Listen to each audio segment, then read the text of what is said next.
Sorry, my storage got full, so I had to delete a few things to finish this.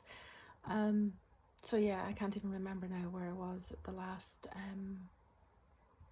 discussion. I think I was talking about the darkness versus the light. You know, there's no point really in wallowing in that darkness. You know, you can stay in it for a little while, but then, you know, learn your lessons, go within, and then pull them the fuck out of there. Get rid of them. Get them out of your system, because they're just going to deplete your energy and bring you to a lower vibration. That includes family, it includes friends, it includes partners, it includes sometimes your children, you know. We're always being tested, so just bear that in mind when a challenge comes up for you. Send it a loving vibration and see where you can go with it. You know, you can always give out a certain amount of love and see, can you work through this with that situation, with that person, with that job, whatever the situation might be. You can throw love at it and see if you can change it. And if by all means it's not changing for you and it's not for your highest good, well then you know what you have to do, and just listen to your higher self and what it is that you need in your life to help progress you forward. The work is always about you, your inner work. So for those, again, I come back and I reiterate that, because I have come in contact with it so much, and I can only feel sorry for people who do this sort of thing. But what you project onto other people are actually, you know, just a mirror reflection of what you see in that other person. They're trying to show you something that you need to heal.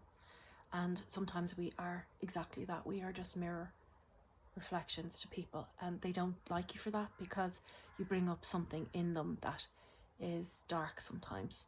And you remind them of something that they don't want to remember or they don't want to know. And instead of actually seeing you as someone who's trying to help, they will demean your character, which is the wrong thing to do. Again, you're just living in the fakeness and the falseness of it all, and that's only going to do you harm. So try and come from the heart space, because you can't go wrong with the heart space, because this is what this work is all about, and this is why we're all trying to, you know, I always say we're not always trying to ascend. Sometimes we are already there. It's just we bring ourselves back down from that ascension because we've come in that way already. And we can either decide to remain at that high level, or we allow life to just bring us back down to the bottom, and where you're just like, you know, crabs in a bucket. I don't know what way you want to describe it, you know, trying to crawl back out, trying to make your way back out of the, you know, the dark waters. You know, you can remain for a little while, swim through it. You know, I always see it as the lotus flower opening up, especially on the crown chakra when I'm doing a meditation to do with that. Always remember that lotus flower has come from the bottom of the pond or the lake, and it's been sitting in muck for a very long time, and it doesn't look anything much, but you know, eventually it starts to make its way up to the top of the water, and then it blossoms and it opens up to become something very beautiful. And that's what we're all trying to do ultimately, you know, trying to remember who we are, remember who you are, and then take it from there, and go do the work then on yourself, and just love on yourself, because when you're filling your own cup up, it's overflowing then, and then you can share that overflow with other people. Yeah, so that can't be wrong. That cannot be a bad thing to do. You know, that's the loving energy that we should all be living with every day, you know. So yeah, I might just park it there, because if I'm to put the two of these together, there'll be a long podcast. I might have to break them up a little bit and put them in two sections, but I will come on another time to talk about some of my other dreams that I've had, that have led me on this journey, that have shown me the way. I could get into lots of them now, but I won't. I'll wait till another time, because they go on. There's a lot. it might be something I'll have to put down in words someday, because it's like you've got this massive jigsaw puzzle, and you know, for every experience that you have, you're taking in little pieces of it and you're putting it together to make up this jigsaw puzzle to give you the full story or the full vision of what is actually happening. But you see, we're always shown the signs. Whether you choose to see the signs or not, that's up to you. We all have free will, and your free will cannot be eroded. We come with that. It's part of our sovereign being. Just don't allow anyone to step on your free will and to tell you who you are or to tell you what to do. And be present. Be present within your heart space as much as you can, because you can't go wrong then when you're giving out that beautiful love energy to everyone that you see. I've never known any other way, and that's why I can fly around. I know what that is, but I always say, if you come from the good heart space, then you won't be led wrong. We have to bring this world up to a higher vibration, especially for our children walking forward, because a lot of our young kids coming in now, and the children that are being born, are highly evolved beings, and they're coming in hopefully to what's going to be a better new earth. That's what we're all striving for.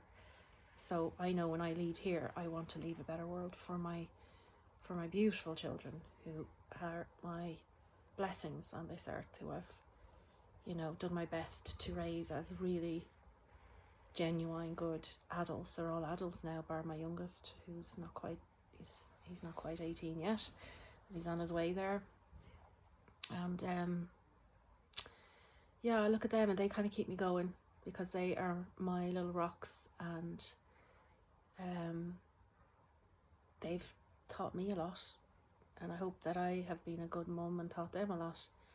I've nurtured them a lot anyway to carry that love essence, and they definitely have that within them. And I'm so very proud of them. They're also a big pain in the ass sometimes.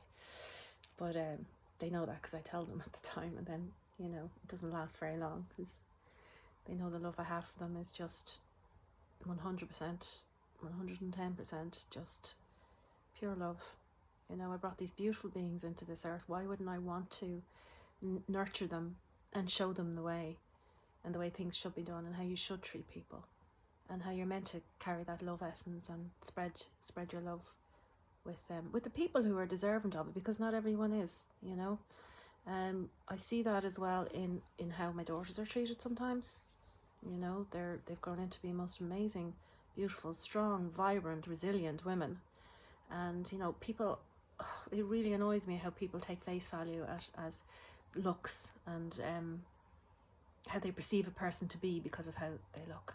And that's so wrong, because we're more than just this, you know, so much more. So I wish people would kind of, you know, come out of that material world that they live in, that we've all lived in at times, you know, and realise that there's more to this life than image, and how you're looking and how you come across. I suppose when you get older, you lose all that, and you don't really care anymore. I mean, I would say to my spirit team, God, why couldn't I have done this work when I was younger, you know, like in my 30s or 40s, and when I was obviously, you know, a lot younger and looking a lot fitter or a lot better, or more what's the word, more maybe confident in myself. But no, it's all in divine timing, and I wouldn't have learned all the lessons that have got me to this point. And I was raising my family